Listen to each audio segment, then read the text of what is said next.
जय श्री राधे कृष्ण। आप सभी का आपके अपने YouTube channel BK Mishra present में बहुत बहुत स्वागत है। आइए आज आप सब जानेंगे ज्येष्ठ मास कृष्ण पक्ष वर्ष 2024 में एकादशी का व्रत कब धारण किया जा रहा है। तो जानेंगे व्रत के शुभ मुहूर्त के बारे में, पारण का क्या समय होगा, पारण कब किया जाएगा, किस चीज से किया जाएगा, इस दिन क्या करना चाहिए, नहीं करना चाहिए। तो आइए जानते हैं इन सबों के बारे में। इसी प्रकार से ज्ञानवर्धक जानकारियाँ प्राप्त करते रहने के लिए, व्रत पूजा के बारे में जानने के लिए, कथा को सुनने के लिए चैनल पे अगर आप पहली बार आए हैं तो चैनल को लाल बटन दबा करके सब्सक्राइब करें, साथ में बेल आइकन घंटी को दबाएं ताकि आने वाली वीडियो का नोटिफिकेशन आपको समय से मिलता रहे। वीडियो को लाइक करें, कमेंट में भगवान विष्णु की जय जरूर लिखें। ज्येष्ठ मास कृष्ण पक्ष एकादशी को इसे अपरा एकादशी और अचला एकादशी के नाम से भी जाना जाता है। एकादशी का व्रत जो कि सभी प्रकार के पापों को नष्ट करने वाली है। प्रत्येक माह के कृष्ण पक्ष और शुक्ल पक्ष की एकादशी तिथि के दिन एकादशी का व्रत धारण किया जाता है। इसे एकादशी और 11 व्रत के नाम से जाना जाता है। यह व्रत भगवान विष्णु भगवान श्री कृष्ण को अति प्रिय होता है।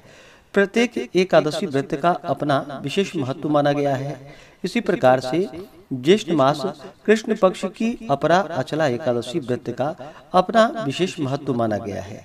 अपरा एकादशी जो कि अपार धन को देने वाली है। इस दिन विशेष प्रकार से लक्ष्मी नारायण का, साथ में भगवान विष्णु के त्रिविक्रम स्वरूप का पूजन किया जाता है। धर्म शास्त्रों के अनुसार अपरा एकादशी व्रत करने से गर्भपात, ब्रह्म हत्या, राक्षस योनि, झूठ, बुराई व अन्य पापों से मुक्ति मिलती है। इस व्रत को करने से मनुष्य को तीनों पुष्करों में स्नान के समान, गंगा जी के तट पर पिंड दान के समान और कार्तिक मास में स्नान के समान, सूर्य चंद्र ग्रहण में, कुरुक्षेत्र में यज्ञ, दान एवं स्नान के पुण्य के समान फल की प्राप्ति होती है।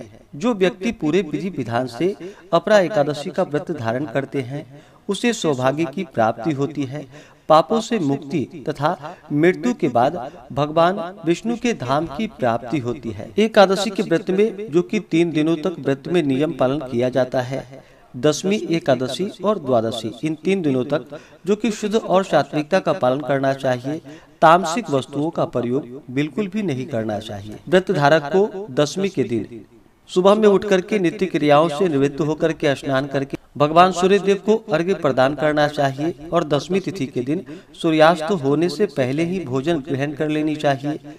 रात्रि ब्रह्मचर्य का पालन करते हुए एकादशी व्रत का स्मरण करते हुए सोना चाहिए। दशमी तिथि के दिन हविष्यान्न भोजन ग्रहण करना चाहिए, जैसे कि जौ, गेहूं और मूंग के पदार्थों का सिंधा नमक, काली मिर्च, गौघृत आदि का प्रयोग करके भोजन करना चाहिए।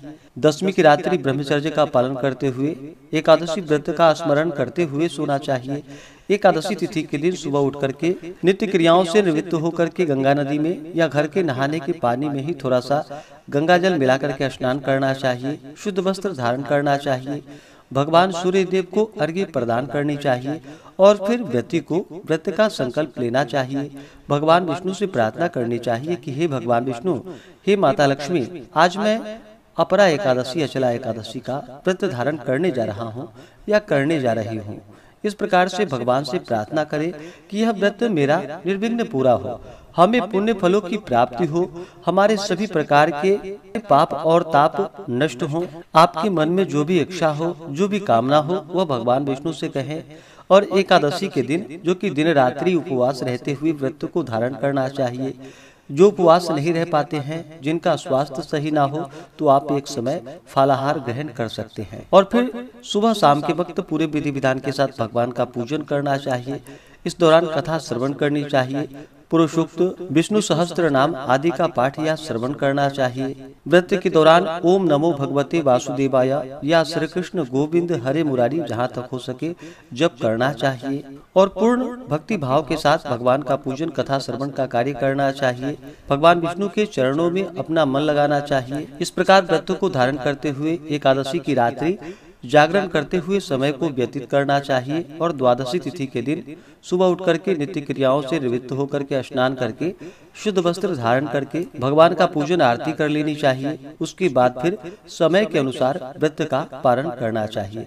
तो आइए जानते हैं अपरा एकादशी व्रत के शुभ मुहूर्त के बारे में। एकादशी तिथि प्रारंभ समय जो कि 2 जून 2024 दिन रविवार सुबह 5:05 और एकादशी तिथि की जो समाप्ति है वह 2 जून की रात्रि 2:42 पे एकादशी तिथि की समाप्ति है।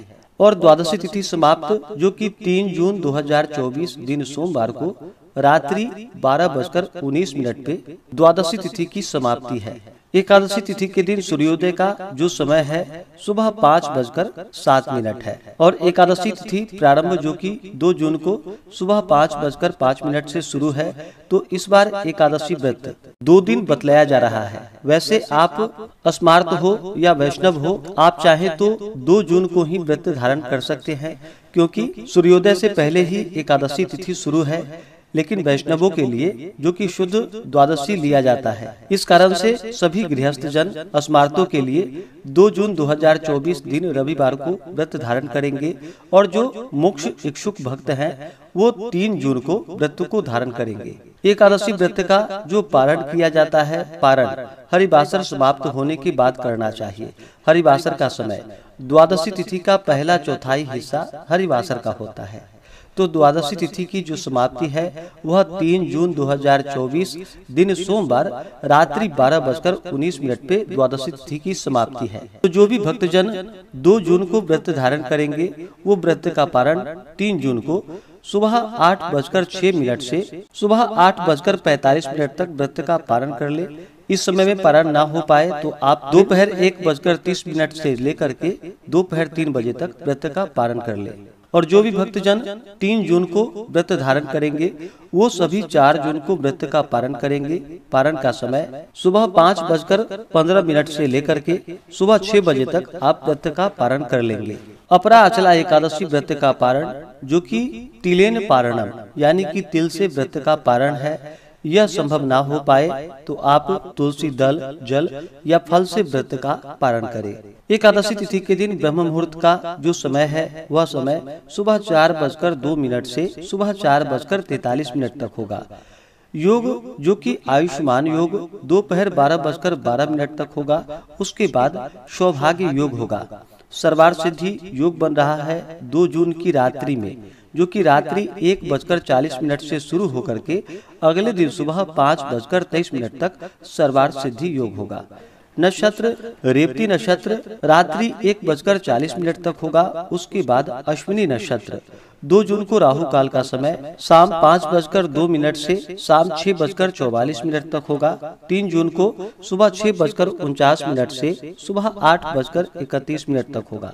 राहु काल समय के दौरान कोई भी शुभ कार्य या नया कार्य नहीं करना चाहिए, इस बात का ध्यान रखिए। एकादशी तिथि के दिन अभिजीत मुहूर्त का जो समय होगा वह समय सुबह 11:29 से दोपहर 12:23 तक होगा। अपरा एकादशी का व्रत जो कि ज्येष्ठ मास में किया जाता है और ज्येष्ठ का महीना जो कि बड़ा ही गर्मी का मौसम होता है, तो इस दौरान जहां तक हो सके जल से भरा हुआ घड़ा का दान करना चाहिए, शरबत आदि का दान करना चाहिए, तिलों का दान करना चाहिए, अन्न, वस्त्र, स्वर्ण, गौ भूमि जो भी आपसे बन सके इस व्रत में इन चीजों का दान करना चाहिए।